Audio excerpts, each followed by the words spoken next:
Hello and welcome to Rhonda Reads the Bible. We are reading from the 1 Year Bible, New King James Version. Our reading for today, February 18th, is Leviticus 6:1 through 7:27. And the Lord spoke to Moses, saying, If a person sins and commits a trespass against the Lord by lying to his neighbor about what was delivered to him for safekeeping, or about a pledge, or about a robbery, or if he has extorted from his neighbor, or if he has found what was lost and lies concerning it, and swears falsely, and any one of these things that a man may do in which he sins, then it shall be, because he has sinned and is guilty, that he shall restore what he has stolen, or the thing which he has extorted, or what was delivered to him for safekeeping, or the lost thing which he found, or all that about which he has sworn falsely.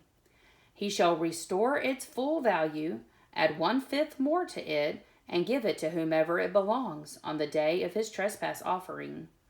And he shall bring his trespass offering to the Lord, a ram without blemish from the flock, with your valuation, as a trespass offering to the priest.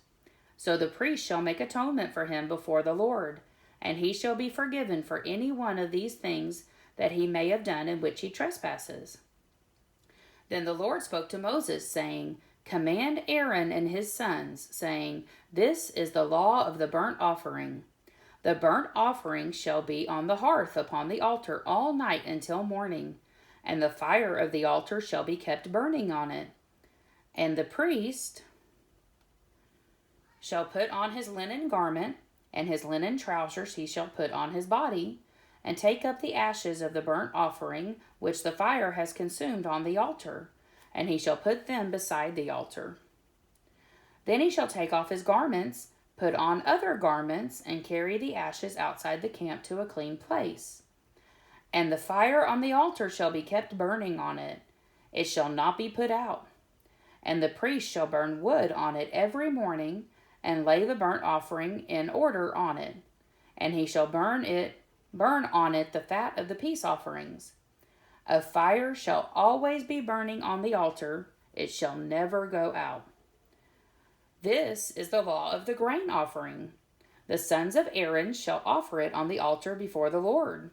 He shall take from it his handful of the fine flour of the grain offering, with its oil and all the frankincense which is on the grain offering, and shall burn it on the altar for a sweet aroma, as a memorial to the Lord. And the remainder of it Aaron and his sons shall eat. With unleavened bread it shall be eaten in a holy place. In the court of the tabernacle of meeting they shall eat it. It shall not be baked with leaven.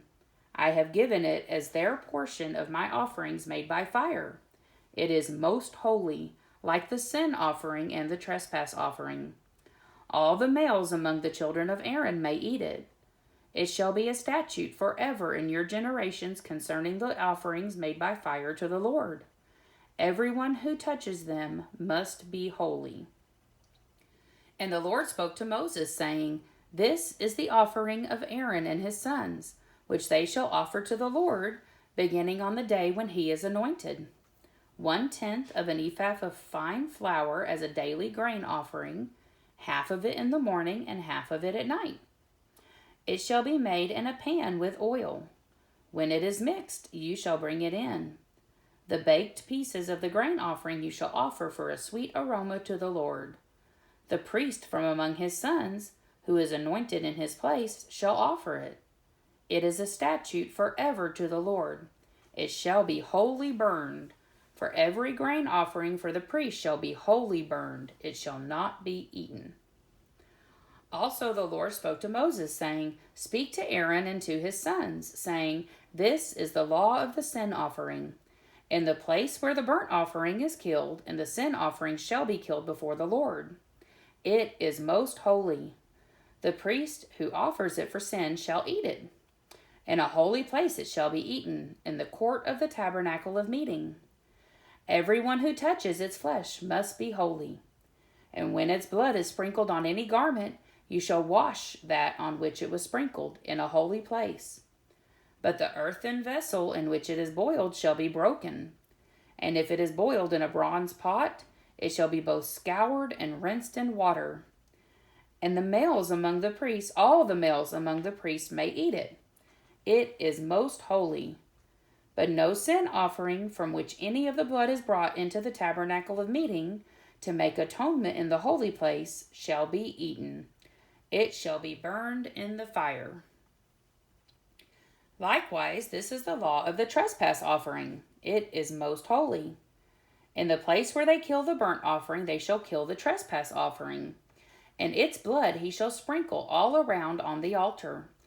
And he shall offer from it all its fat, the fat tail and the fat that covers the entrails, the 2 kidneys and the fat that is on them by the flanks, and the fatty lobe attached to the liver above the kidneys he shall remove. And the priest shall burn them on the altar as an offering made by fire to the Lord. It is a trespass offering. Every male among the priests may eat it. It shall be eaten in a holy place. It is most holy. The trespass offering is like the sin offering. There is one law for them both. The priest who makes atonement with it shall have it. And the priest who offers anyone's burnt offering, that priest shall have for himself the skin of the burnt offering which he has offered. Also every grain offering that is baked in the oven, and all that is prepared in the covered pan or in a pan, shall be the priest who offers it. Every grain offering, whether mixed with oil or dry, shall belong to all the sons of Aaron, to one as much as the other. This is the law of the sacrifice of peace offerings, which he shall offer to the Lord. If he offers it for a thanksgiving, then he shall offer, with the sacrifice of thanksgiving, unleavened cakes mixed with oil, unleavened wafers anointed with oil, or cakes of blended flour mixed with oil. Besides the cakes, as his offering, he shall offer leavened bread with the sacrifice of thanksgiving of his peace offering. And from it he shall offer 1 cake from each offering as a heave offering to the Lord. It shall belong to the priest who sprinkles the blood of the peace offering. The flesh of the sacrifice of his peace offering for thanksgiving shall be eaten the same day as it is offered. He shall not leave any of it until morning. But if the sacrifice of his offering is a vow or a voluntary offering, it shall be eaten the same day that he offers his sacrifice, but on the next day the remainder of it also may be eaten. The remainder of the flesh of the sacrifice on the 3rd day must be burned with fire. And if any of the flesh of the sacrifice of his peace offering is eaten at all on the 3rd day, it shall not be accepted, nor shall it be imputed to him. It shall be an abomination to him who offers it, and the person who eats of it shall bear guilt. The flesh that touches any unclean thing shall not be eaten. It shall be burned with fire. And as for the clean flesh, all who are clean may eat of it. But the person who eats the flesh of the sacrifice of the peace offering that belongs to the Lord, while he is unclean, that person shall be cut off from his people. Moreover, the person who touches any unclean thing, such as human uncleanness, an unclean animal, or any abominable unclean thing, and who eats the flesh of the sacrifice of the peace offering that belongs to the Lord, that person shall be cut off from his people. And the Lord spoke to Moses, saying, Speak to the children of Israel, saying, You shall not eat any fat of ox or sheep or goat. And the fat of an animal that dies naturally, and the fat of what is torn by wild beasts, may be used in any other way, but you shall by no means eat it. For whoever eats the fat of the animal of which men offer an offering made by fire to the Lord, the person who eats it shall be cut off from his people. Moreover, you shall not eat any blood in any of your dwellings, whether of bird or beast. Whoever eats any blood, that person shall be cut off from his people.